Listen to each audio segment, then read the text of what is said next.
Good evening and welcome back to the Mancunian Way. My name is Martin. I'm your host. And yeah, it's Oil Brothers episode 11. God, 11 already. Yeah, episode 11 already. Good work. Good work. Good work indeed. It's really like 21, but yeah. What, 21 losses? Nah, because you know, Baz does. It's like you guys alternate, so it's like 11 on this channel, right? No. No. No, mate. Martin does odds, I do evens. Oh, okay. Oh, Kind of like Newcastle losses, right? Odds and evens. Oh, here we go. Please, Ed, you've got 24 hours to follow me back on Twitter or you're getting dumped. I already did. What are you talking about? Oh, you did. Well, I checked 2 days ago and you hadn't, so. I did. What you mean? I checked right now. I followed you back. He's straight in there. By the way, no, I am not going out tonight, even though, again, I look smart. Going out. I'm not staying in. Apparently, every time I dress up smart now, I'm going out. What you mean? Through black and white eyes following right here. No. Me personally. No, you got to follow Baz's account. Oh, okay. I thought that was his account. No, it's all about Eddie Howe. It's his wankathon of Eddie Howe. It's right on the screen. You can't miss it.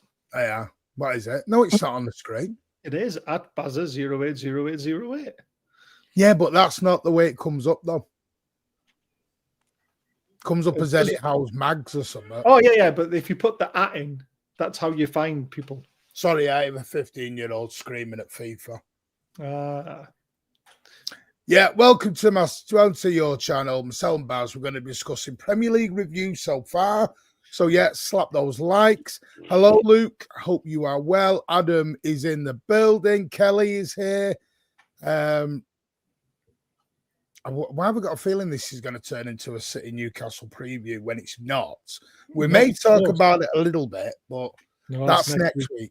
Promise you. Next week. Yes, yeah. Now, listen, I'm going to say this. Martin, the big fat dog, I appreciate you doing this on a generality thing, but I give you one opportunity because I know the game. You're going to go, oh, Martin's going to ban me, and it's only a laugh. You can't personally abuse the host, mate, and then call it a laugh. You can't personally abuse anyone. Yeah, in the chat, but not as a name. Not as a name. I'll give you one opportunity to change your name. If it's not changed by the end of the show, you're banned. Simple. Good work. Yes, Kelly, how are you doing? FIFA, how are you? Sammy's with us. DC is with us. Hope you're well. When are you over in the UK, DC? Let us know. And welcome to our Toon Oil brothers. It'll be our Toon slap in the mouth brothers next week. Andy's with us, the negative City fan. Haaland double when we play Newcastle, says Kay. Good evening, people. How many goals has Haaland scored against Newcastle since he joined City? Enough, because we want trophies. No. Just seriously, how many goals has Haaland scored against Newcastle since he joined City in the league? Good question, actually. What, 1, 2? 1. Yeah, 1. Just thought I'd put that out there. So that means he's due for one. That's what he's trying to say, Bass. He's due for one. Yeah. He's been due for one since the first time we met when the 3-3 draw.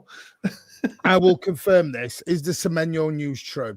I got a message earlier on that says you can tell it's international break. We're interested in him, 100%. You ain't getting him, mate. There's no, but we're interested. City have an interest, but City are not bid in January, so don't know where that's coming. No, we won't bid in January either. So yeah, interest bids, no. The weather outside is mad. Yeah, please stay safe at the moment if you're out in this weather. It's blowing a gale, probably tornadoes and all sorts out there at the moment. Yeah. It's very, very nasty. Please stay safe, and if you don't need to go out, don't go out. Apologies, the David T's with us. Terrible in York. This is the Svelte Martin. Thank you. I am trying. Evening, Peter Gresti. How did wrong colours for this show, though? Says you were. You're wearing black. I'm well. Yeah, black but what does mine say on it? What is happening to Newcastle? We'll get into it all. Right. Anyway, we'll get into it next month. Big up. We'll catch up, DC, if you are around. Right. We'll start with our guest. Wait, Martin. Let's introduce. Let's do this properly. Right. Let's flash it back. Let's do a flashback to 3 weeks ago. I've told you 3 weeks ago. You know, we did this combined 11. Right, we did this combined 11, right, based off the numbers, right, then, there, and now, right. So 3 weeks later, can we redo this combined 11 a little bit? Can we look back at who got in and just say maybe we made some mistakes, and maybe the manager that we chose was a mistake. No. You can't say it was a mistake 3 weeks ago, because at the time 3 weeks ago the team was correct. Things change. So yes, the team might look very different now. Probably will. Malik Chow is definitely getting it. Probably the only player, to be fair. Okay. I was waiting for that last piece. Thank you. I was just waiting for that. Just to let you know, we have gifted 5 free memberships out to people. So, yeah, big up. We're going to do the, at the end of the month, we'll do our membership giveaway. So don't forget. So there you are. Just driven over the M62. My God, King Cladser. Hope you're all right, mate. I bet it was rough going over the old Saddleworth part. But, yeah. Anyway, Geordie boys here. Raise your standards, Baz. Only in our fan base do we get happy clappers like you. It's awful. I think he's your mate. He's your mate who came on last time. Honestly, it makes me laugh, though. People don't understand how football works sometimes, do they? Okay, well, let's get into it. Right. Let's get into it. This is Premier League. Clappers like me, apparently. Newcastle Premier League only, Martin. Let's say that again. We're doing Premier League only. Yeah. This is a Premier League review. 11 games, 3 wins, 3 draws, 5 defeats, scored 11, conceded 14, -3 goal difference, 12 points, 14th in the league, 2 points off the bottom 3. But saying that also 6 points off, 7 points off the top 4. Exactly. So yeah. Right, so Baz, what everyone makes it out to be, is it? What's going wrong? Oh, hang on, before we do it, Outdoor Bench, my big up boys gifted another 5. Thank you, mate. You, sir, are a superstar. Thank you so much for your continued support on this channel. It is amazing. W's in the chat for Benj. Massive W's in the chat. Thank you so much, mate. Go on, Baz. Explain yourself. What's going wrong? The whole summer window was the start of it.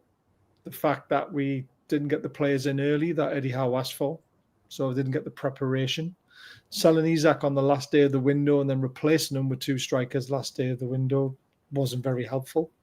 One of them goes off to international duty and gets an injury, which mucks our whole idea up of how we were going to play, because we were going to change our formation to a 4-2-3-1.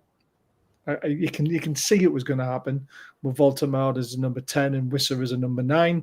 So we've had to play Voltemade up there by himself. You can tell he's very good.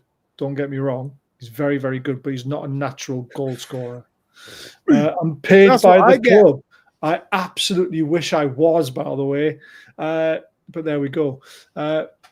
So Anthony Gordon's just having one of those seasons where he seems to only be up for it when we're in the Champions League and not in the league. Alanga's not hit the ground running, which I hope he would. Murphy still looks like the most effective player we've got on the right wing, which is crazy because everyone wanted him replaced. The midfield three. I'm going to have a cigarette for this part. Enjoy yourself. The midfield three, we're missing. Way we do not condone smoking at any time. Yeah, exactly. Yeah. What's up with him? Shouldn't you have worked to increase? Just putting out the legal disclaimer, just in case. Yeah. But we have increased squad depth. I mean, our squad this season is actually probably the best it's been for a while.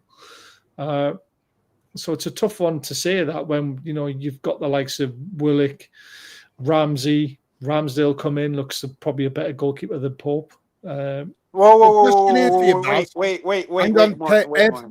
Ed, this is not all jump on Baz. Poor guy's on his own because Dan's bottled him out tonight. Dan's bottled out. What, Dan Burn? Sam Danburn. Never ever beat Danburn. Shouldn't Jesus. Haaland will. Oh no, next weekend. Let me tell you. He's banned. Shouldn't you have worked to increase squad depth in the window, Baz? But we have. The squad depth is there. It's not as great as yours or Arsenal's. Arsenal's is formidable. But our squad is better than it's ever been. Deeper than ours. We'll get onto that in a bit. Possibly. We have options. We just don't have strikers. That's the problem. And there's 2 positions we need to strengthen in January. Mm-hmm. If we're to push on and to get better, we need another striker and we need another left back. Because when Lewis Hall's out, Dan Burn at left back is not the answer and never will be the answer. He's not quick enough to play at left back. Can I be straight with you? I'll just give my views. Yeah. Did you spend a lot of money in the summer? Yes. Do I think you bought correctly? No. So who didn't? Who would you not have bought and who would you have got instead? Bearing in mind, everyone was turning us down. I wouldn't have bought Alanga. I wouldn't have bought Jacob Ramsey. Why? I like Ramsey, though. I don't think he improves you whatsoever. But what player would? Is one of the best midfielders in exactly. So what player would improve those midfield 3? If I'm totally honest, Jacob Ramsey doesn't move the needle, and nearly 50 million quid. He wasn't that much. I don't look at it and think. Yeah, he was 50 mil. I don't think he's anywhere near any of your midfielders. To me, he's Louis Miley level. You had it in Louis Miley. I think he's better than that. Did you need to go and splash that cash? Just my opinion. I think Ramsey's quicker. He's a ball carrier, and he gets in between the lines, where Miley doesn't. He's better than Miley. Come on now. He's better than Miley. But I think you could have gone to a foreign league. I think you could have gone to a foreign league and got a better midfielder. But this is the problem. We're trying to buy players. I think Larson, is it Stuttgart? I think you'd have got Larson for that money.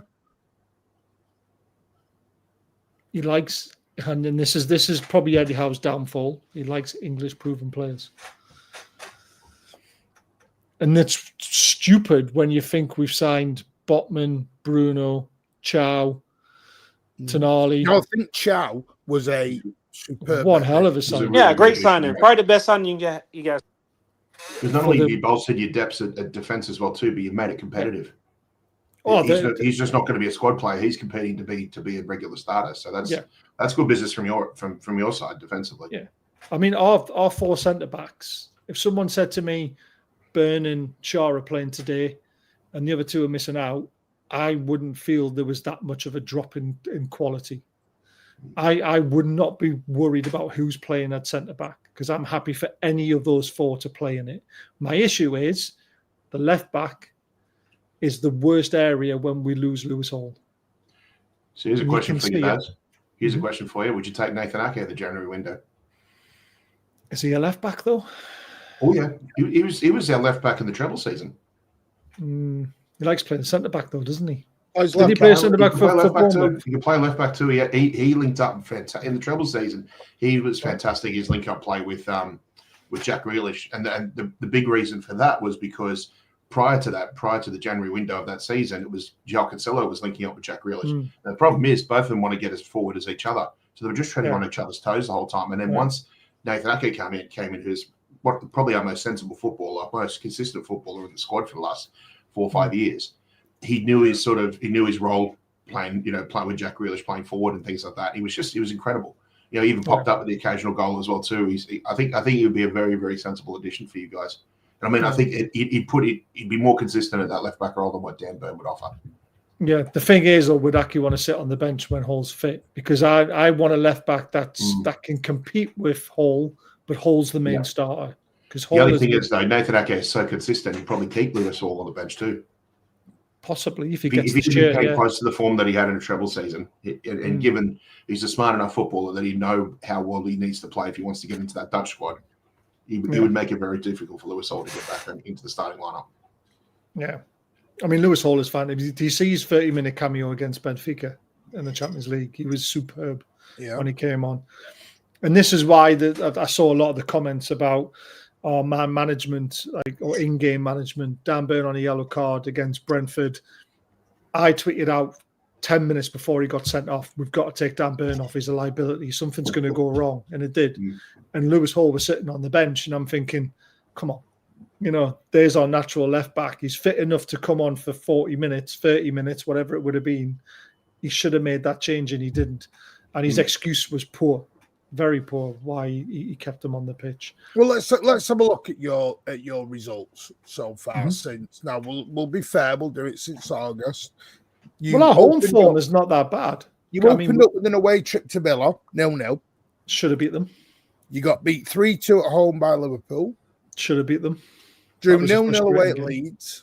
Shocking game. No one deserved to win it. You beat Wolves at home 1-0. We were pretty poor that game, but that was Voltemada's debut. Yeah. You drew away at Bournemouth. That was a good result in my eyes. You got beat by Arsenal 2-1.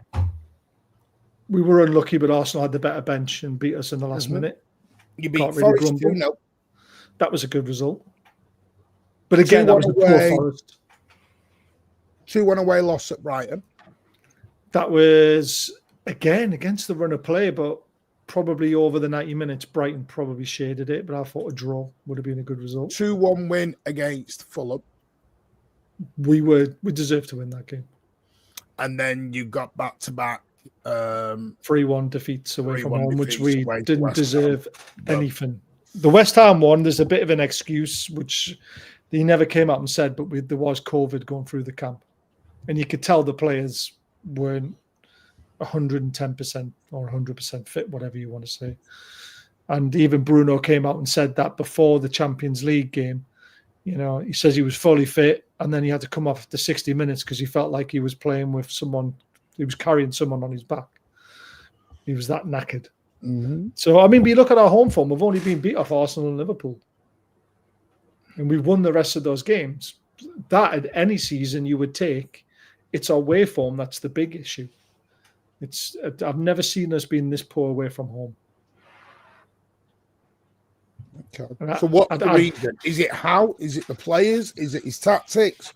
What's causing it? Because I have seen a lot of unrest this week. Supporters, more than I've seen recently. we can go with the funny one. We can go with the Ramsdale curse. He likes to get teams relegated when he goes out on loan. He does. But the real reason, and again, it's I had a feeling it might happen again, but it's the Champions League curse. We're not used to playing this many games back to back to back to back, and we haven't found a way of being able to translate the form from one to another. And we always seem to be exceptional in the Champions League, even though, yes, we haven't really played anyone yet, is what people like to say. But you can only beat what's in front of you. And the Champions League is a very difficult place to be at if you're not at 100%. And that dip off into the Premier League 2-3 days later, it's so evident, it's laughable because it's what happened last time. But Baz, is that due to your style of play because of the way you guys press all the time and possibly you guys fight in the midfield every game? Yeah. Is it that just Eddie Howe doesn't have like a plan B style that maybe just slows the game down, doesn't use a lot of your energy? He's tried to do that in the past, and I think he's done it quite well in the Champions League. Like when we were beating Benfica quite comfortably, when we were beating USC quite comfortably, he made early changes to try and combat that for going into the next Premier League game. But for some reason, I think the players are at fault personally. They just seem to be up for the Champions League, and then you got to go away to Brighton, and everyone's like, it's just Brighton away, isn't it? We've just been in the Champions League. It's hard to get up for. It's a long trip down to the South Coast, and I think that's been one of probably the main factor. And I don't know, I want to see more from the players. I think we need to go back to what we used to. Everyone says that Eddie Howe hasn't got a plan B. Eddie Howe has changed and adapted our playing style over the 3 years. You can easily see it. And I think we need to go back to that first season we got ourselves in the Champions League when we were a little bit nasty. You know, we were a little bit of shithousery. We seem to be missing a lot of that this season. And I think we need to get back to that win at all cost mentality. And then go back to your beautiful ball playing style when you start winning games. And Lewis Hall is a massive factor of why we're not winning games. He came on against Brentford when we're down to 10 men and nearly got us a point. That's how good he was. But it just didn't work out, unfortunately. The ball got cleared off the line. So it's a tough one today, and it's a tough one to put my finger on it. And I personally think it's definitely down to three games in a week. And it happened 2 years ago. And the players need to look how at do you themselves. look, this is my point, Baz. How do you change that? Because if you want to go where your owners want to go and your fans want to go, and Eddie Howe wants to go, you're going to have to eventually learn how to manage that. Now, you told me you've got the best squad you've had in a long time. We have. Depth-wise, yeah. We've got more options. Then there's a problem somewhere. I think this is why many fans will say it's Howe then, because... And I'm going to say the same thing I keep saying about Arsenal fans. Arsenal are telling everyone they have the deepest, best squad in the world of football.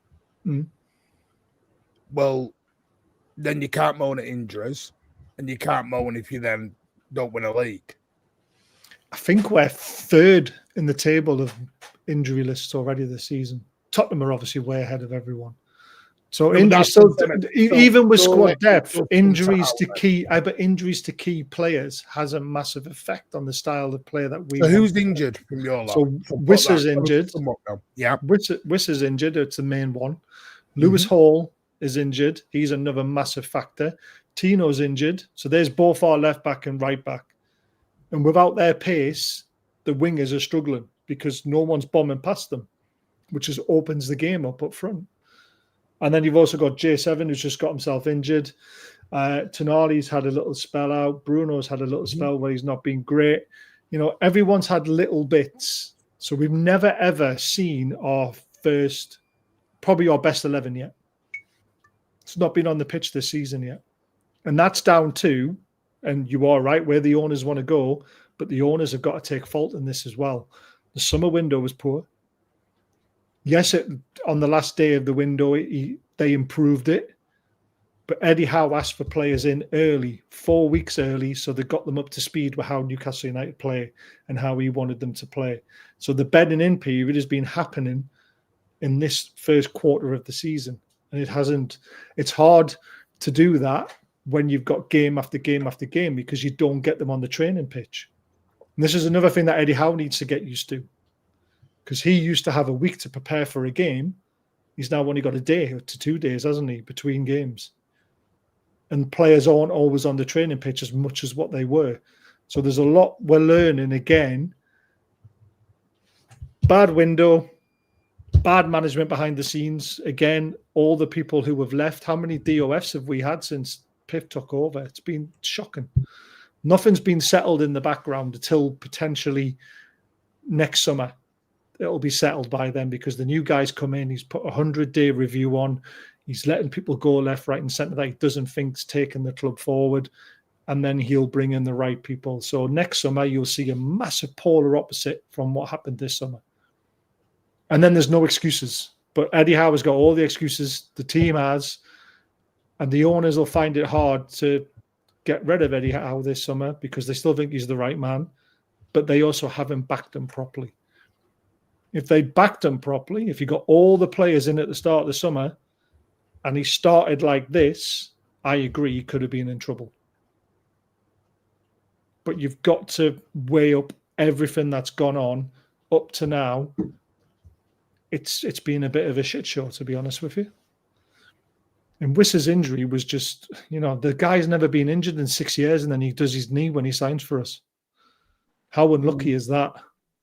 I think a main one for you guys, and I don't know, it's been the last couple of years, Joe Linton has been injury prone. Not massively, no, to be honest with you.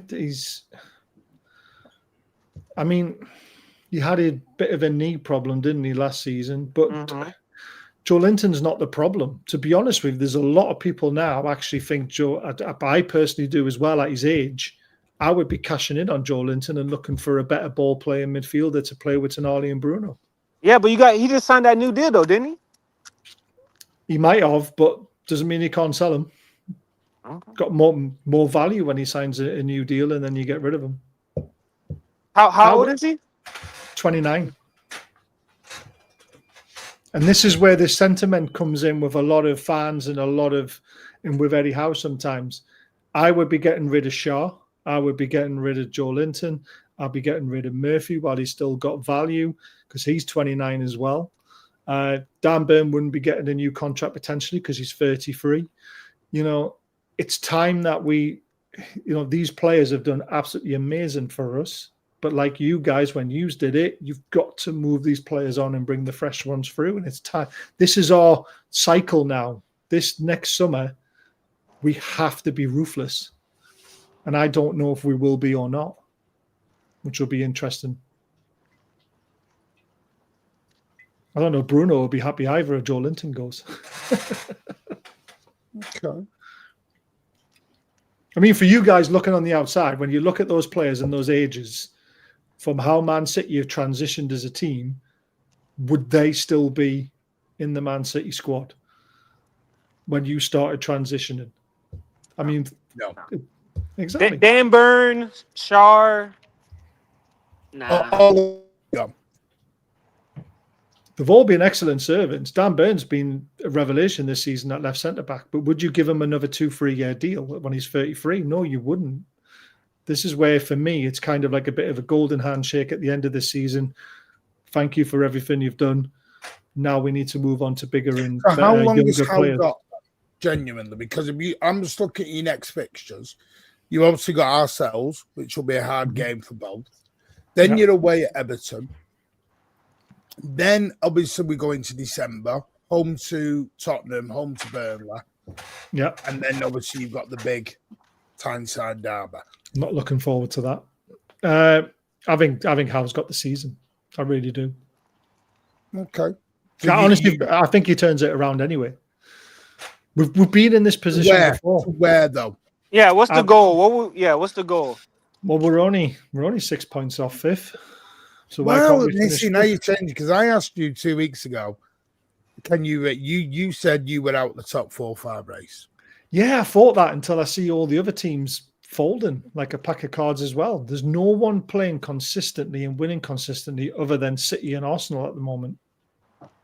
So if we can get a run of 5 games without losing, draw 1, draw 2, win 3, see where we are at that point before Christmas. And I think we could be near that top 5 again. Just because other teams are not putting consistencies together. The only team that's not quite high yet or should be is Villa. Villa are a bit of a worry at the moment. Even though they haven't got the class that they had last season, Emery's got them together again. And they seem to be a team going forward. But you tell me another team that's in a hot form at the moment, other than Villa, and Arsenal. But see, the thing though, when you're starting off in the position you guys are starting off at, you gotta hope you guys win and other teams lose at the same time. But that's happening right now. We're losing when they're losing as well. like I said, you tell me other teams other than the 3 that I've mentioned who were in a run of form. Probably Sunderland. Yeah, I would say Sunderland. But Baz, tell me a 5-game stretch where you see that happening. Soon as after we played you. Okay. There's a run of 5 games there where we can realistically win 4 of them. Come on, Spurs come to St James's Park and get battered every time we play them. Okay, that's one. Everton, I think we can beat them away from home. If we pull our finger out. Burnley, we've got them twice in the space of 6 weeks, I think it is. Okay. So there's 6 points. That's your one, yeah. It seems like everybody's got a fixture where they played the same team twice in 6 weeks. I think for us, it's Sunderland. Yeah. Because we play Sunderland before Christmas and then we play them away just at the start of the new year. Yeah, same as us. That's on YouTube, by the way, Jardy Boy. That's on YouTube. I've got it as moderate. So yeah, I think we can run it at least. Now you've got that. Sorry, 1 minute. Now you got that. You shouldn't get any more ads at all. They might just all come in one go. So we finished Bash and Barry now. It's not bashing you. Not bashing you at all. Ed is. Ed's trying to. No, because I just remember. I have a great memory. I just have a great memory, and I know we banter, but sometimes when we banter too much, some people can't cash their checks. Okay? I told you what wound Ed up when you said Eddie Howe was up. Oh yeah, that wound me up. You wound me up, and you got him going. If you watch his high performance podcast, Eddie Howe's with Jacob Humphries. Well, the one on talk shit. No, the one with Jacob Humphries, the high performance podcast. It's called. Very, very good. Well worth a listen, and then you'll understand why I love Eddie Howe as much as I do. No, I get you, man. I get you. You got to back your manager. I totally get that. No, not just that. You listen to that podcast, and you would understand. I'm going to say it. Go on. You can stay small, want to be big, or go big. But we can't go big because of You can go big. You can go big. You can. Can't. You can. You can't. You can, Baz. The problem is because of PSA, you got to be more stealthy about it. Yeah, you can. Yeah. You got to. That means it's like every signing has to hit zones of the rules, and yeah. See, Baz, I get it because I keep saying it, and maybe it's because what I see from you and many Newcastle fans is exactly where I was 10 years ago. And you sit there and you went, oh, Nasri's going to go and we're going to lose. And you never think and Aguero goes and Fernandinho goes and you think there's never an afterlife. You think that's it. But we got David Silva when we had KDB. And what it's about is where Howe's problem is, I'm sorry, is for me is he's too loyal to the English market. Yeah, I agree with that. I don't know why he won't touch. I don't know why. Because you've got Botman, Chow, Bruno, Tonali. I don't get it. Voltemada. Yeah, he's excellent. Yeah. Well, I'm not saying Voltemada is still question marks. Oh, he's a brilliant player. I'm not jumping after 11 games on him. But the simple, do I think he's a decent player? 100%. Yeah, he's a solid player. Yeah, he's a Do I solid think player. he's worth the money you paid? Not a cat and else chance. Do I think he's worth the money you paid? Interesting, considering he's outscored most of the players who were bought for more money than him this season so far. It's not even. Yeah, well, 70 million quid, especially abroad as well. If you'd bought him from an English club, I get it. But from a foreign club, I think you had your pants pulled down a little bit. But we'll see on that one. But Howe has had a very good track record in the foreign market, so I don't know why he's so adverse to it. But was it Howe, though? Was it Howe who was buying these players? It could have been the scouts. It could have been the club saying, right, we've scouted this player. This is who you're getting. My biggest issue, you're all too loyal to the players. It's players over the club. It's all right. Nick Voltemod scored tonight again for Germany. That's fine. Josko Gavardio scored tonight for Croatia. You see Haaland last night. Anyway, swiftly moving on. Haaland's got Norway to World Cup on his own. Anyway, I'm not going to do very well in it, are they? You can't do this year, Baz. You need to give that one up. But my biggest issue is, and I get it, because you're especially the trouble is this group of players have won you your first trophy in 70 years. Yeah. So now that becomes it. Yeah, it's like Mancini for us, Martin. Yeah, like 2011 when we won the FA Cup and we had Gareth Barry and Yaya and we had all these and Nasri and we were like, Yaya was quality. Never leave. No, but it was like never leave. We're never going to get anywhere. There is life after Bruno. There's life after of course there is. Livramento. There's life after all these players. There is. But what you got to remember is like we've got a good young core of players. It's keeping the likes of Dan Burn, Shaw, the sentimental value of what the fans see in those players. Like, give them another contract. Why not? It's like, no, it's time we need to cash in on some players and take a risk and buy better young players. And I'm all for it. Oh, God, he doesn't give it a rest, does he? He's a Mackham him. 100%. Outdoor Benj with a £2. Big up, mate. Heading to a few games soon with the wife. Big up, mate. Let us know. We'll meet up for a drink, mate, for all the support. Be lovely to meet you, mate. Thank you. Needs to get smart. And I think that's why I've changed stuff at the moment. You need to go to the next level. Yeah, we do, yeah. Yeah. And I put out tweets weeks and weeks and weeks ago saying, is it time we stop being sentimental, we stop giving the aging players contracts, and then we start cashing in on them. And cashing in on could just be letting them go on free and train off their wages. Go back and watch that show, by the way. Amazing show with your fans forum. But there was a point someone made, it might even been you, that I thought was an amazing point. And you talked about this exact thing of the sentimental.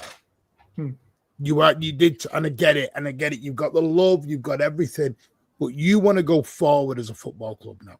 Yeah. That League Cup should have been a stepping stone, like our FA Cup, to go again.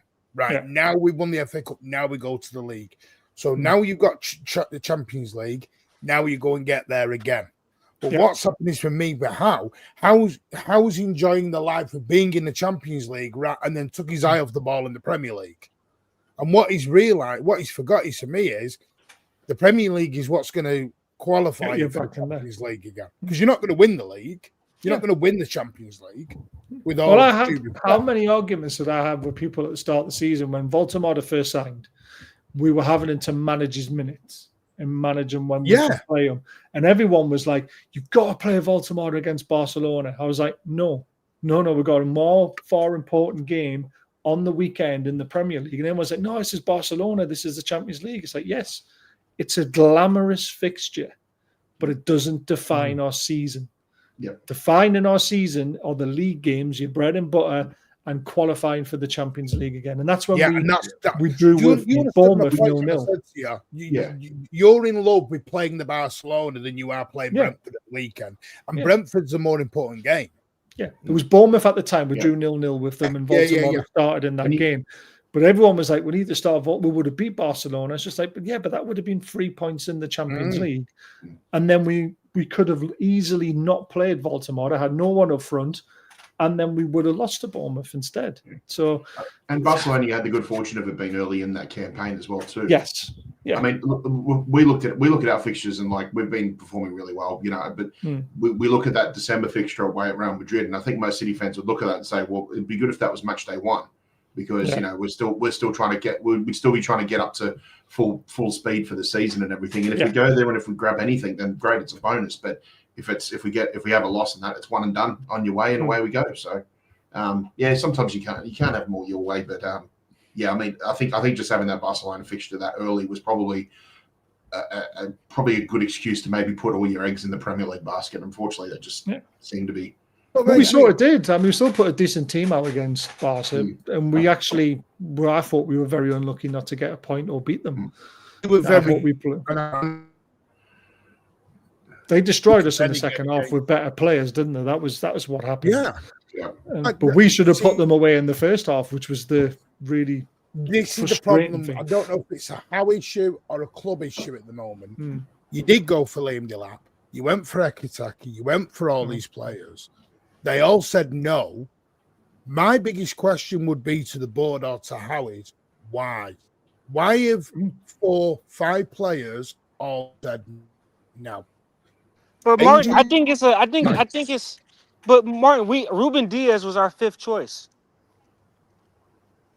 That happens, and the problem like I said they've got Voltamada. He was probably like the 4th choice down. Player, I'm not denying that. But the when thing 5 is, players, when 5 of your first team targets have all said no, I'm asking the question why. It's not that they said no, it's that there was other clubs in for them. And the problem is we're shopping in the big boy pool now. And when you're shopping in the big boy pool, when you're not technically a big boy yet, you're going to get rejected. So Delap and Pedro both went to Chelsea. Money, job security, 8-year contracts, all that sort of stuff. Ekiteke goes to Liverpool. Can't really argue about that, can we? Sesko goes to Man United. He's obviously a Man United fan. It's one of those things.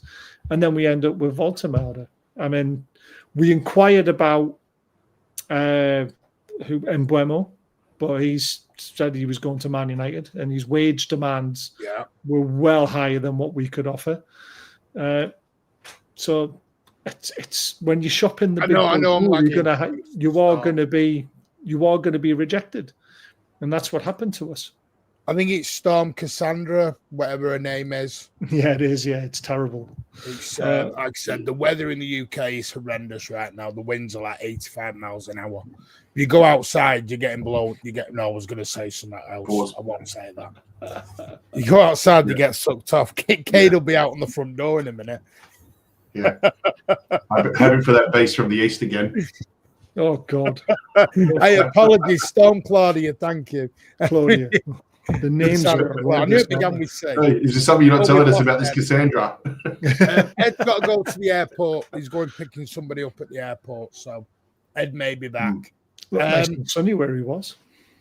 Right, so what are your end goals now for Newcastle? You played 11 games, 12 points. You need to get on a run now. Need to get on a run. Need to carry on. I mean, do we deprioritize the FA Cup? Carry on trying to win the Carabao Cup because we're in the quarterfinal. But then you look at all the teams that are in that still. You're winning that, mate. Give over. See, you said that last season. I think you should prioritize the FA Cup.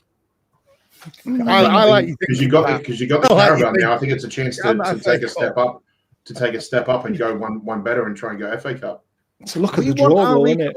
Yeah, possibly. I mean, yeah. Look, if you let's say the first 2 rounds you got like League 2 and Championship or something like that in those fixtures, then that would help you because then you could just go and see. Let's see how far we can go in the Champions League, and then if you inevitably get knocked out, then you could start putting all your eggs in the FA Cup basket. So maybe you need a little bit of fortune, but I think if you can get through those first 2 rounds of the FA Cup, and your teams, the injuries are starting to cut, the injured players are starting to come back, then maybe you might be able to have full strength squad at the right time of the season to actually go and go and compete for something. Yeah.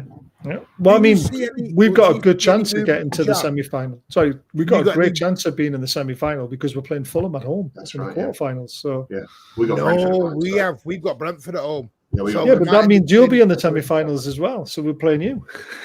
So we'll slap you. Yeah. Will we shop all in know it's gonna happen January? there, It's a good Have question. you got room, PS? I presume you have now. Because Oh, something yeah. I did here last night on your show was, I think it was from Dan. Yeah. It shocked me. It might have been from you, actually. Is it correct you think you only got two seasons to spend money and then you're right back where you were? Potentially, yeah, because then you've got to sell another star for that 3-year cycle to carry on again, don't you? Right, so that's you, my point you of drop trying one off and then you move them on. Stefan says we've got room as well for January and also the Yeah. summer. So it all depends on how much we want to take advantage of what we've got. But we've got to make sure that we plan far enough ahead that we don't lose a massive star again. So that- what that will areas? probably happen. What's your key area? You're in strike. the boardroom right now, Baz. Yeah, What are you doing? striker and left back. Oh, and a left back. Yeah, we need both. We need cover. We need someone to push Lewis Hall, and when Lewis Hall's injured, someone who can come in and not have to change the style of play. It's Martin, so that's why I drastic. suggested Nathan Ake before. Yeah, that's what he said, Nathan Aki. And then we need a striker because even though Wissa could be coming back soon, he could be off to the African Cup of Nations, and we've lost him again. So what striker then? He was available. That's the problem, isn't it? Mbappe. Yeah. All right, what level? All right, well, let's change it. What level of striker? Are you after a backup? Are you after the main guy? Because remember, if you go after the main guy, he ain't going to sit on no bench. No. I mean, you'd have to fight Wissa, won't he? So you're looking at him probably the same quality as him. Maybe Soloff at Atletico Madrid for short term because he's 29 now, isn't he? If I was going long term and we had the money and we want to take a risk, I'd take Samu from Porto. But he's The next Drogba. He's not. He's back. Is it? Yeah, he's back already. I was quite shocked. I'm sure he is. So I would take Samu. Kate says Ivan Toner. No, He wants to come back for a World Cup. Go. I don't think he stands a chance getting into the World Cup squad now. I think the World Cup squad is probably almost Do you need done. a goalie? Because I'm going to No. give you some breaking news. You probably have heard. James Trafford is looking at a loan option in Jam. We don't need a goalkeeper. We've got two. I think Ramsdale deserves a chance to start, to be fair. You've had a great game against Spurs in the Carabao Cup. Pulled off an unbelievable save to keep us 2-0 up. Great with his feet. There's not many around, is there? I mean, if we really wanted to go big, Alvarez. Your old striker. Alvarez wants to go to Barca. That's where he's trying to get to. Well, yeah, I mean, they'll be losing Lewandowski soon, won't they? So that there'll be a spot there. And you're potentially. probably looking 3 figures there. Man. Oh, 100%. But I'm saying if we want to go big and we want to lay down a statement, that would be a statement. Atletico will be looking to do everything to get. See, I was thinking much more as that of a 90 million they Newcastle. paid us to get back. Yeah, I was thinking more of a Macassa level, and you've gone to the other end and gone to Alvarez. You said we need to start thinking big and acting like a big squad, big team. Yeah, big no, I big agree. club. I agree. There you go. Listen, So, yeah. I agree. I think you should be looking at an Alvarez or someone of that ilk. Yeah, I 100%. totally agree. And Mamu, someone like you should be looking in that area. The trouble. do you think? the trouble So you're saying they should be looking at something like a Robinho signing, like a statement signing, I don't think we as need much a as statement as signing, much but as it's tactical, it's a statement as well. yeah. I mean, Look at this cheeky bugger. it's a tough one. Apart from the fact is you've got me as your bloody thing there. Alvarez watched my Oh, that is you, okay. He didn't leave the club. He was not getting games. Haaland's bitch ain't my fault. Yeah, exactly. Jolinton Pope. I've got one for you. What about Gabby Jesus at Arsenal? No, not right age now. For No, me, Vista for 50 million quid. yeah, and you don't want to do that again, do you? Because dead money. I think Gabby Jesus is better than anything you've got. Nah, it's too injury prone. No, that I agree with. All right, then. Guy at Villa. Watkins. Ollie Watkins. Watkins. I don't think Villa would sell him, but yes, I would probably take him. But again, 29, isn't he? So you're in that, this is his last move situation. A bit like Soloff at Atletico Madrid as well. He would be his last move because he's 29 as well, I think, 29, 30. Osimhen, he's proven a lot of people wrong. I love his attitude. That goal he scored, he made it himself by his high press. And he also set up a goal because of the high press as well, the way he run. I would say yes to him right now. I wasn't that keen, but now I am. See, I would agree with this, Blue Art, but again, he's on the wrong side of the age bracket for them. And I think the wages would be a problem. I wouldn't touch him with a barge pole. He needs 5 chances to score a goal, man. We don't create 5 chances for one player. Zerki's a weird one because Zerki has got a lovely touch. And he's been hung out with dry at Man United. He has got a very good touch if you watch him. It all depends on the manager gets a hold of him. No, but come on. Everyone said Scott McTominay was absolutely shocking, and look what he's doing in Napoli. You know what I mean? I'm just throwing names out for Newcastle here. Remember, we're not buying it for City here, guys. Yeah, I think people are getting trying to improve the they? Newcastle squad, not Manchester City squad.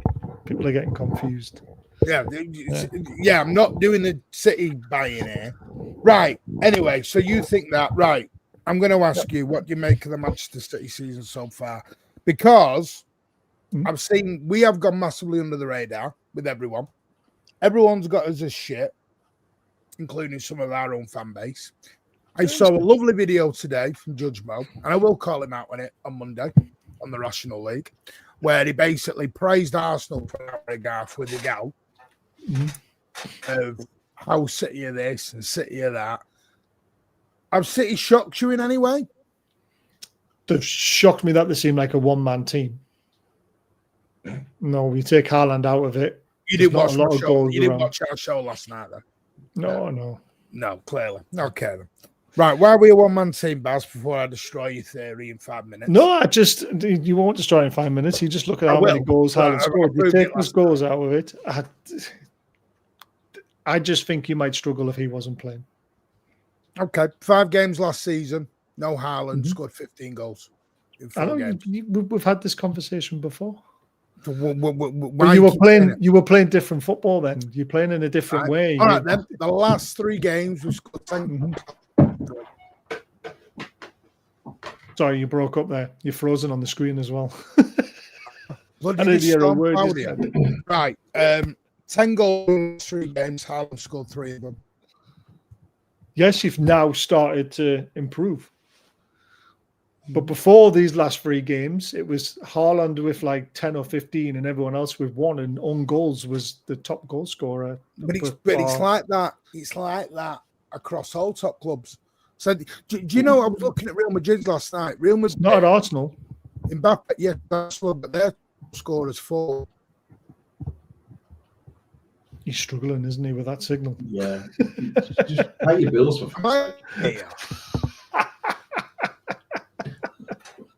Right, I thought your was bad with the weather. I'm gonna Pat just take on. I'm gonna leave and come back.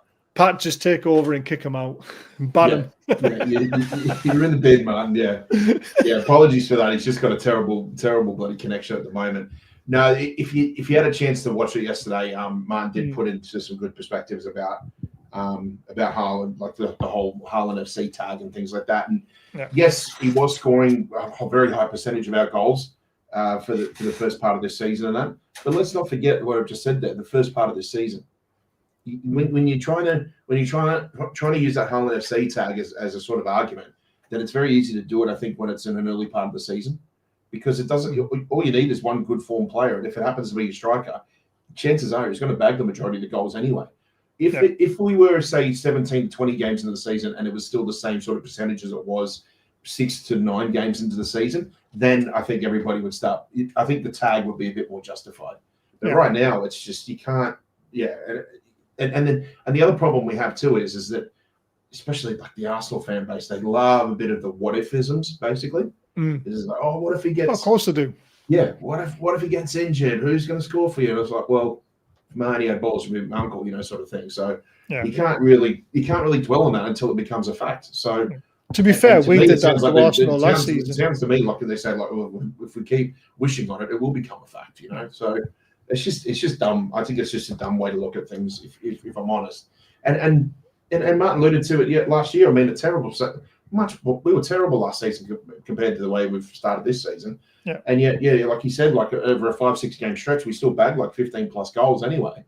We've got a very good player, second in charge basically in terms of Omar Mamouche, and I know it's not his natural position to play to number 9, but he is still a damn good goal scorer. If you want to go back to, what he did last season at Eintracht Frankfurt before we signed him in January, his goals and assist output were incredible, and he wasn't even the recognised centre forward. It was Ekitike. Yeah, it was. He had a better G&A through him than what Ekitike did. And then when he came to us, of course, it was going to be a big change as well. But if you look at his form when we played him at home, and he played majority of his games at home, it was incredible. So we look at it and you're like, yes, okay, we think for this period of the season, Haaland has bagged a lot of goals, but it's crazy to think that way. Again, based off the small sample size, and also too, I always feel like damned if you do, damned if you don't, because good for now. Thanks, boss. Damned if you do, damned if you don't, because it wasn't that long ago we had the false 9 days where everybody was bagging like double digits G&A and nobody. I think that's what we're used to when we're used to watching City and watching Pep teams. You're watching like goals being shared around all the time, and you had those players who could do that. Just jumping back, that whole thing, the what if thing. Everyone did that to Arsenal last season and do to this season to them, haven't they? We all said, well, if you took corners and free kicks out of the games, you would only be scoring 5 goals a season. So set pieces out of it. What are you doing? Yeah, exactly. And then you take throw-ins out of Brentford. Yeah, but we're not allowed to. Apparently, we're not allowed to. So exactly. Well, I was saying earlier before I got rudely interrupted by the weather.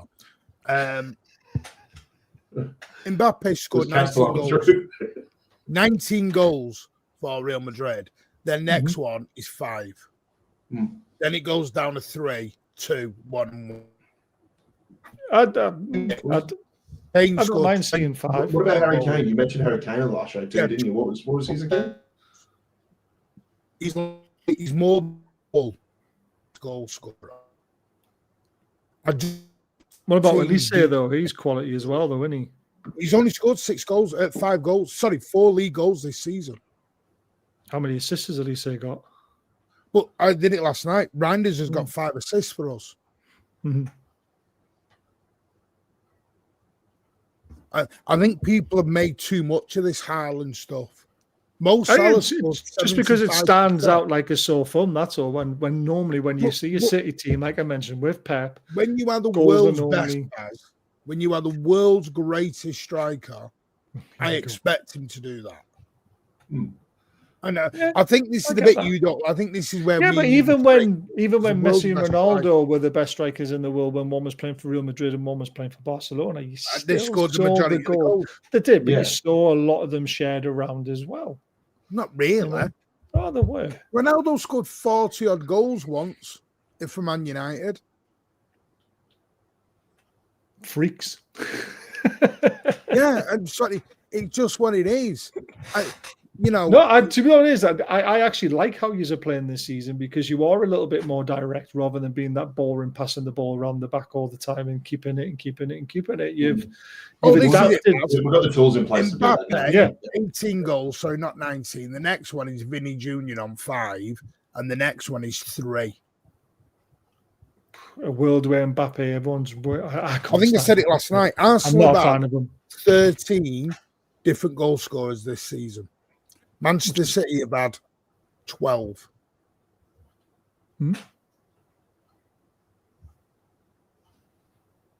I think that's just where it is. People have got this Haaland FC in their head. Yeah. For me, I think it's like a blanket from the rivals. If you stop Haaland, you stop City. And I think that's what they really believe. And I think that's something City will work on, where they'll go, you know what? Think that. Pep keeps saying it. Pep keeps having little digs in the press conferences at the minute of, well, you all think City are finished anyway. You think we're not going to win the league. You think we're no good. See, He that's keeps having little crazy. digs at the minute. But that's crazy. I've never said that. And No, I know every you time, haven't, but every that's time you what keep it- telling me you're the underdogs, and I'm like, shut up, man. This is City. 92 goal Yeah. season. What did the next highest? I don't know. I don't know. So, for some reason, I don't know why, many have just wrote. Oof. I think they're going to say they've wrote City off. I'm not.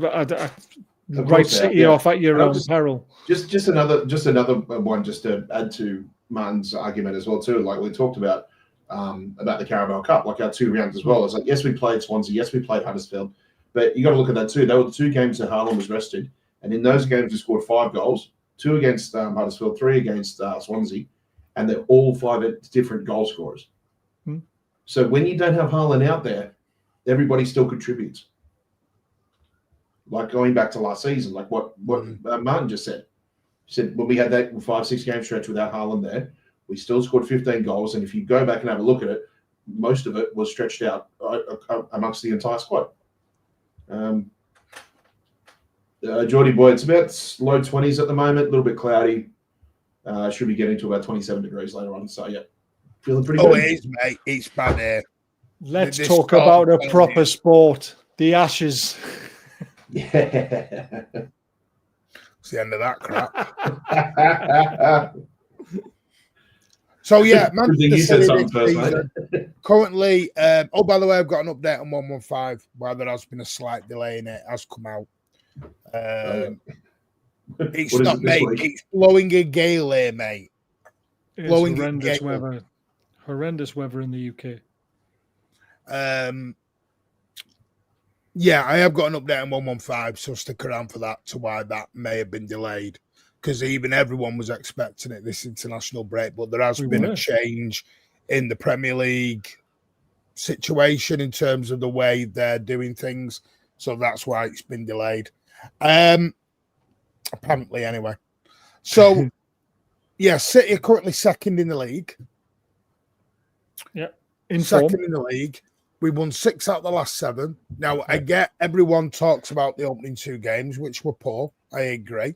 After Wolves, the Tottenham and the Brighton game. We bought Donnarumma after that. And then Manchester City have lost 1 in 12, I believe, 1 in 14, which was the Villa game. Hello. So City have actually been on a run. Obviously, they beat Wolves in the opening game 4-0. They lost to Tottenham 2-0. They lost to Brighton. And then we beat the Rags 3-0. Drew 1 each from Arsenal. We were a minute away from winning that. 5-1 of Burnley. Then we went and beat Brentford away, which many have seen. You know, at the time, everyone thought that was a piss easy fixture, but it wasn't. Never is. Thought it was. Brentford never is. Beat Everton 2 years. We're keeping. We then was the 1-0 defeat at Villa. That was the one that Pep fucked up on. Bluntly, they changed his whole. He changed his back line. But also, too, let's not forget we went in there with no number 6 either. So we're always. And we went in with number 6. Yeah. And then we beat Bournemouth. And we beat. So we beat Bournemouth 3-1, and then we beat Liverpool. Yeah. I knew you would stuff Liverpool. Yeah. It's frigging great. What do you make of the Virgil van Dijk goal? What do you make of the Virgil van Dijk goal? I personally don't. Oh, you see, there's so. Didn't we have this discussion about the? What goal was given offside when the keeper was never going to save it? The header. Well, John Stones had a similar one against Wolves away last season. Yeah. It's a tough one for me because he doesn't actually block the goalkeeper's line of view, does he? Not necessarily, no. But like when The one that Stones had at Wolves last season, Bernardo did everything in his power to stay out of the keeper's line. Big up, Sam. I thought he was going to help because the keeper's like 6'5" and he's like 5'2". But there you go. People are saying it was a goal. I don't think it was a goal. If you look at it, Robertson was all over Donnarumma from the corner, and then he moved away when the header was taken. So Donnarumma, in that split second, is still going to think Robertson is still interfering. The players didn't seem to complain about it, nor did the keeper, which is the... Yeah, they did. They went up to the referee. Oh, See, right, that's okay. what everyone says. They don't look at it. They were all surrounding the ref at that point. Right. So I didn't think there were. You got to remember too that the decision was made on the field before VAR intervened. See, it depends what you're classing as interfering with play. Exactly. Yeah, Because it's for me, like I said, Robertson, watch it, is literally pulling on Donnarumma's shirt when the corner kick's taken. He moves away when Van Dijk heads it. So if you are a goalie, you are immediately still going to think Robertson's involved because 3 seconds earlier he's pulling on his shirt. Yeah. It was kind of similar to that. We never like talking about it, but that goal at Old Trafford in the treble season. You know, where Rashford sort of shepherded for Bruno to put it away. Yeah. Well, I said about the Akanji goal a couple of years ago that got disallowed against Liverpool that everyone conveniently forgot. Yeah, because that went through Alisson's hands before Akanji made contact with Alisson. So you can't foul him. He's made the mistake before any sort of foul's been committed. The thing that makes me laugh is the Liverpool fans have suddenly jumped into the Arsenal camp of I've never known that it didn't matter about that goal for me because City were dominating from start to finish anyway. Yeah. So, and I just think it's sour grapes. I understand it. They're upset about it, and I get it. But I'm sorry, it wouldn't have made a blind bit. Fair play. And that's just my honest opinion of it. And I can't believe they're being so salty about it. Liverpool fans have literally turned into Arsenal fans. It's fucking great. I don't understand. I don't understand it. It is what it is. I get it. But I was one who said the Bernardo goal shouldn't have stood last year at Wolves. So that's where I'm consistent with it. This interfering with play is a load of garbage. I don't know. Because the rule is so open to interpretation. We can come up with anything at that point of what's interfering with play. Yeah, agree. So for me, no, it was the right decision. I get why something. It is what it is. But no, I think we're in a title. I think, for me, I win the title. If Arsenal win it, fair play. I think it's a 2-horse race. I think it's us versus Arsenal now. Liverpool are out. They're not fully full, but I think it is us versus Arsenal and may the best team win now. I agree. I 100% agree. Like I said, Hughes, Arsenal, Villa, Sunderland are the 4 form teams at the moment. Villa aren't going to win the league. Sunderland aren't going to win the league. It's between the 2 years.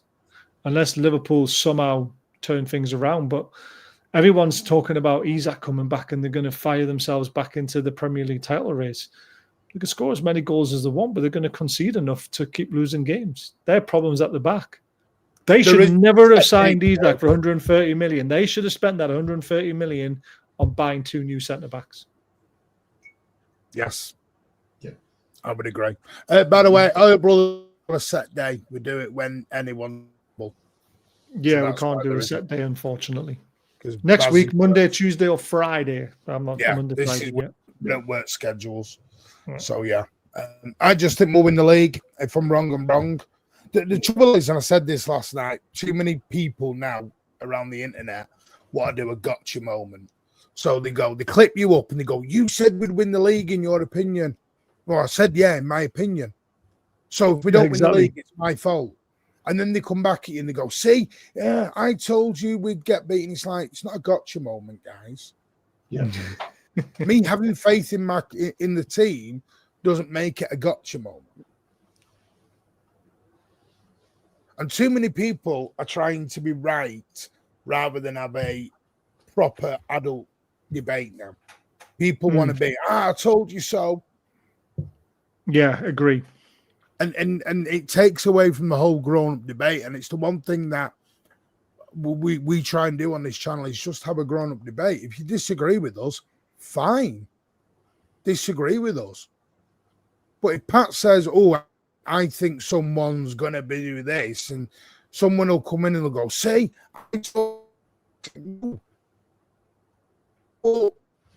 Losing you again, mate. Losing you again.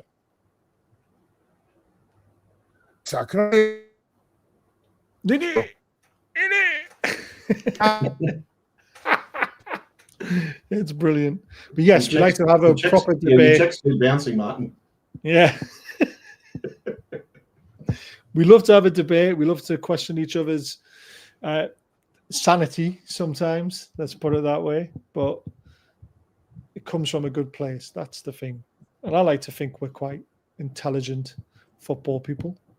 Some people would very disagree with that, but yeah, I personally do think we know what we're talking about at times. Yeah.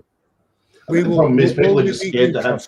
People are scared to have their opinions changed, and it's like that's why I love having these sort of discussions. Yes, because I do think I like to hear from a different perspective, and if you leave yourself open to different perspectives, you're like, oh, I didn't really see it that way. Maybe they're making a point. Maybe I see where they're coming from. Like it's good. It's good to have constructive criticism. It's good to have open opinions.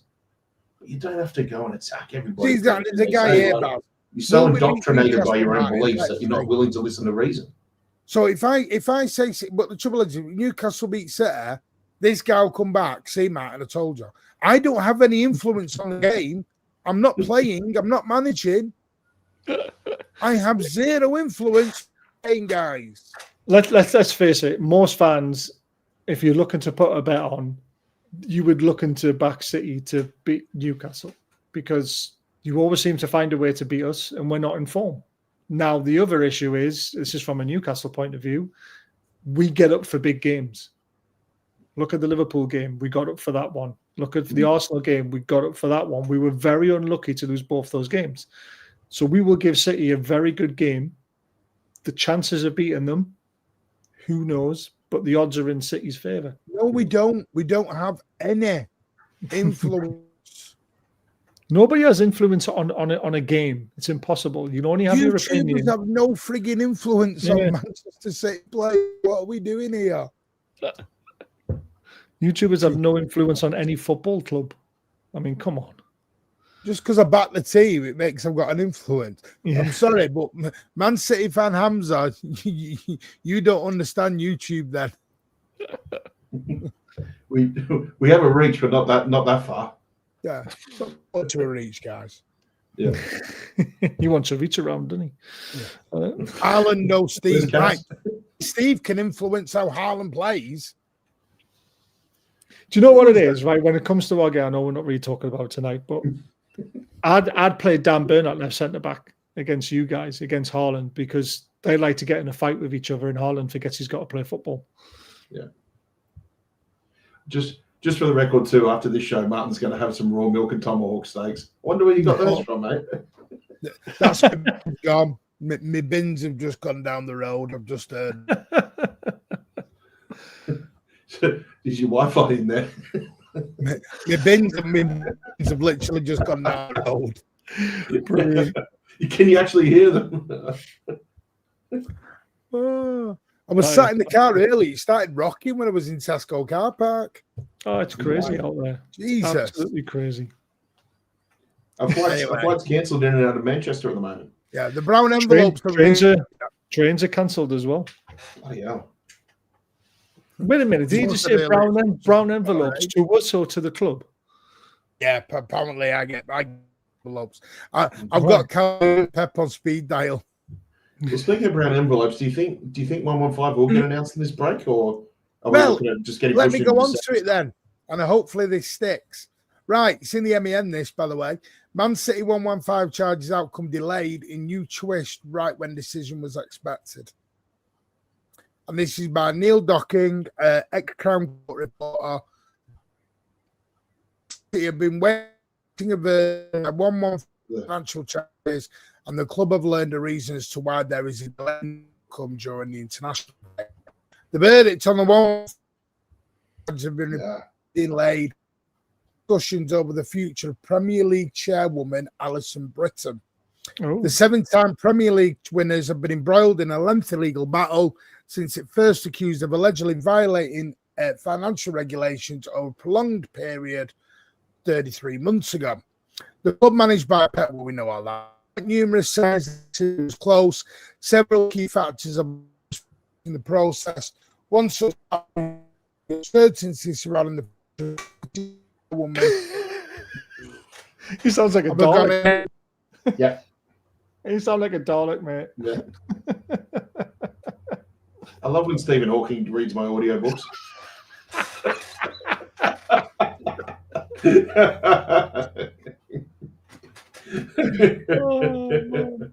I mean, let's face it, Stephen Hawking pays his bills. Yeah. Drains all the power too. Yeah.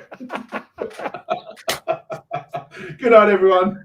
Like and subscribe on your way out. I'm just thinking of that Peter Kay scene when he's going up the stairs on that electric seat. Yeah.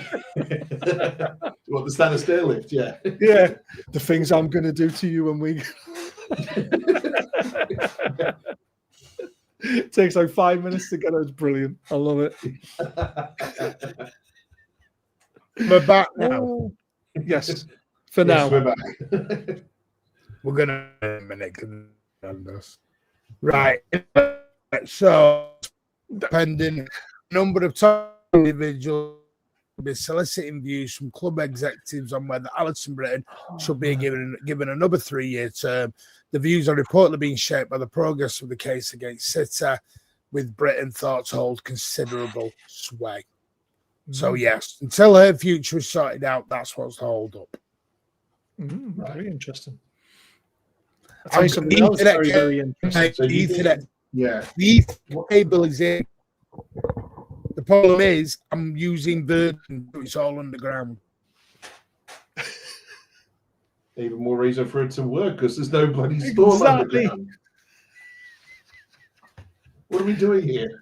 Mine's City Fibre, to be fair, so mine's all underground as well. I think that's why I haven't been as bad as what a lot of them are. But what it is normally is it's the big station where it all. Yeah, but it's called City Fibre, of course it works. That's me Ethernet. It's in. It's been in for ages. I'll unplug it and replug it in. No, what you need to do is you need to change to City Fibre, mate, and then get some super fast broadband in your house. That's underground. I paid for 1,000 megabyte, whatever it is. Underground, going underground. What a tune! Next week, by the way, Oil Brothers live on Monday, Tuesday, or Friday, and I've hopefully lined up a special guest. Oh, tell us that. It's your favorite financial advisor. Oh, Stefan. Oh, nice. So we can discuss the 115. We can discuss this new Premier League vote that's coming in for the new financial regulations. And then we'll also be talking about potentially lining up the January window for both clubs. Martin, we definitely need Stefan on that 24-hour stream. Who the frig said I'm rich? Salary cap, that's the one that I need to read up on it properly, but the salary cap, that's meant to be coming in or trying to come in. And probably be legal. Right, we're going to end it there because I can't afford any more chances of this. Well, it's actually weirdly you say that. It's actually starting to work a bit better now. Right, well, we'll see. Yeah. Yeah. Right, what about Monday? We'll do it Monday. It all depends on Stefan. I've asked him what day is best, and he hasn't got back to me yet. So he said I can do next week, and I said, well, Monday, Tuesday, Friday. Whoa! Can we not do it live on air? But you're going again. So Monday, Tuesday, or Friday. You call that doxing, and then just as you do that, then the storm comes blowing through again. You don't have time in this world, Martin. But yeah, please don't dox either. Oh man! Unless you're Alan, where you just dox yourself. Yeah. I'm hoping Stefan picks Monday or Tuesday because Friday we need to do our look ahead on both channels. Well, you will Thursday. You what? Sorry. You will Thursday. I can't do Thursday. I'm at work Wednesday, Thursday night. We'll do. Well, that's what I mean.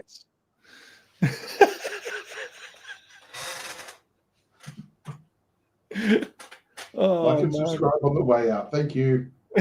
And don't forget to hype the show on the way out as well once it's finished. 1 minute. Oh, man. I love it. This is so funny, Pat. Oh, what can you do? Not a lot. I mean, the storm is terrible, but like, no, my luck will be my turn next week. Don't worry. Yeah.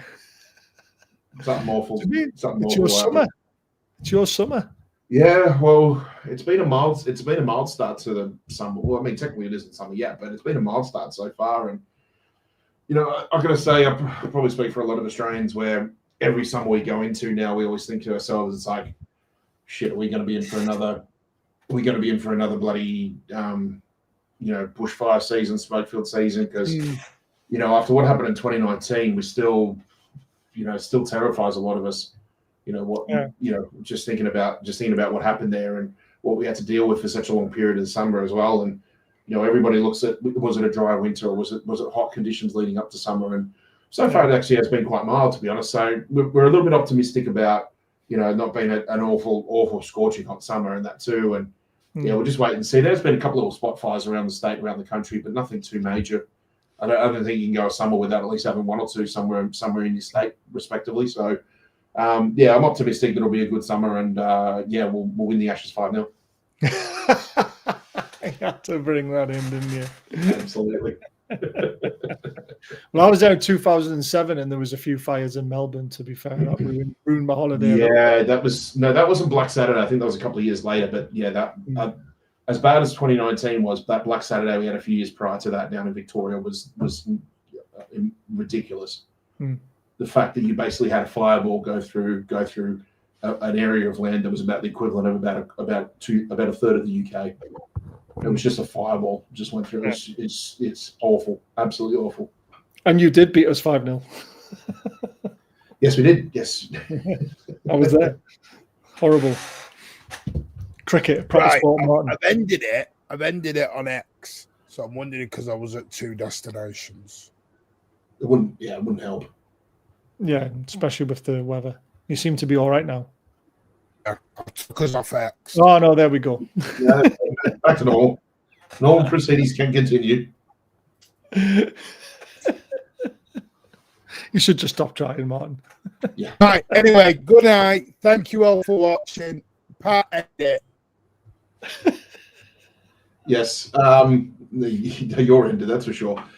Big up to everybody. God, I think we ended up with nearly 300 in the chat in for that anyway. So fantastic. We will be back. I don't know, sometime next week. Martin, I've got to speak to you. But Blues Down Under Tuesday or Wednesday. I think we're going to try and get all the fossils on because they want to do a bit of a main road sort of memories. Yes, Forum After Dark. You haven't even put a date or time in there, but keep an eye on for that. You know, Sunday, righto, Sunday night. Okay, fair enough. Enough said. How's your bandwidth? Oh man. Yes, brilliant. That's what comments are for, Martin. Yeah. Oh man. Right, Sunday After Dark. You got dressed up for all this, mate. You did. My apologies for everything that has caused it. Am I better now? Scroll bar's gone off. All the gear, no idea. Am I better now? The scroll bar's gone. Yes, I think you are. Yeah. Oh, maybe it's the fucking scroll bar. Which is the scroll bar? Well, you timed that well. Yeah. Oh, that one. No, it shouldn't be that. Right. Well, anyway, we'll end it there. Thank you all. There you go. He's gone again. There you go. Yeah. As soon as he tries to end it, he just disappears. It's brilliant. I should be giving it bigger, but I actually do feel bad for you. I don't. I think it's hilarious. Through black and white eyes. Baz, thank you. Absolute pleasure as always. See you next week. Bye.